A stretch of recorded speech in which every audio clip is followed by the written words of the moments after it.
ചാവക്കാട് പാലയൂർ ഡോബിപ്പടിയിൽ കടകൾ കുത്തിത്തുറന്ന് മോഷണം. പാലയൂർ സ്വദേശികളായ ഷെരീഫിന്റെ ആമിന സ്റ്റോറും ബഷീറിന്റെ ഫ്രണ്ട്സ് കഫയിലുമാണ് മോഷണം നടന്നത്. ശനിയാഴ്ച പുലർച്ചെയായിരുന്നു സംഭവം. ആമിന സ്റ്റോറിൽ നിന്ന് 4000 രൂപയും ഫ്രണ്ട്സ് കഫയിൽ നിന്ന് 2000 രൂപയാണ് മോഷണം പോയത്.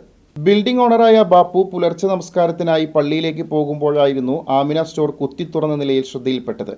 കൂടാതെ നാണയങ്ങൾ അടങ്ങിയ പെട്ടികളും പുറത്തു കിടപ്പുണ്ടായിരുന്നു.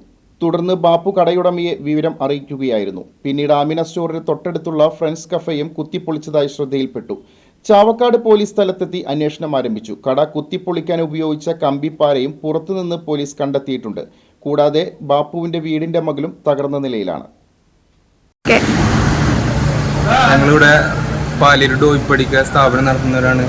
Amina store, stationery, super market, വെജിറ്റബിളൊക്കെ ആയിട്ട് അദ്ദേഹം ബഷീർക്ക് ഇവിടെ ഒരു കഫേ നടത്തുന്നതാണ്, ചായക്കടയായിട്ട്. ഞങ്ങൾ ഇന്നലെ വൈകിട്ട് ഒരു 8:30 കൂടിയിട്ട് കട പൂട്ടി പോയതാണ്.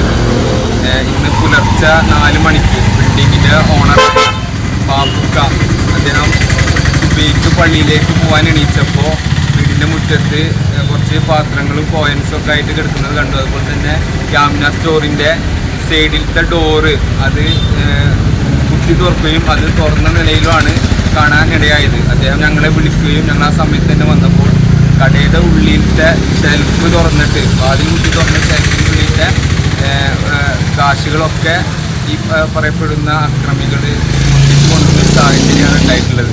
അത് ഞങ്ങൾ കൃത്യമായി പോലീസിനെ അറിയിക്കുകയും പോലീസ് വന്ന് ഇവിടെ റിപ്പോർട്ട് തയ്യാറാക്കി പോവുകയും ചെയ്തിട്ടുണ്ട്. ഏകദേശം ഒരു 4000-ഓളം രൂപ ആമിന സ്റ്റോറിൽ നിന്നും നഷ്ടപ്പെട്ടിട്ടുണ്ട്. ബഷീർക്കാടെ കടയിൽ നിന്ന് ബഷീർക്ക പുലർച്ചെ ഒരു 4:30 മണിക്ക് അദ്ദേഹം കട തുറക്കാൻ വേണ്ടി വന്നപ്പോൾ അദ്ദേഹത്തിൻ്റെ ജീവനക്കാരൻ കൂടി വന്നപ്പോൾ ഈ ഡോറ് തുറന്നു കിടക്കുന്നതായിട്ടാണ് കണ്ടത്. ഉള്ളിൽ കയറിയപ്പോൾ ഒരു കമ്പിപ്പാരയും ഒക്കെ ഉള്ളിൽ കിടക്കുന്നുണ്ട്. അദ്ദേഹത്തിൻ്റെ കടയിൽ നിന്നും ഏകദേശം ഒരു 2000-ഓളം രൂപകളും നഷ്ടപ്പെട്ടായിട്ടുണ്ട്. പോലീസ് വന്ന് ഇന്ന് രാവിലെ വന്ന് റിപ്പോർട്ട് കൃത്യമായിട്ട് എഴുതി പോയിട്ടുണ്ട്. വേണ്ട നിയമ നടപടികൾ സ്വീകരിക്കാമെന്നും പോലീസിൻ്റെ ഭാഗത്തുനിന്നുള്ള ഉറപ്പ്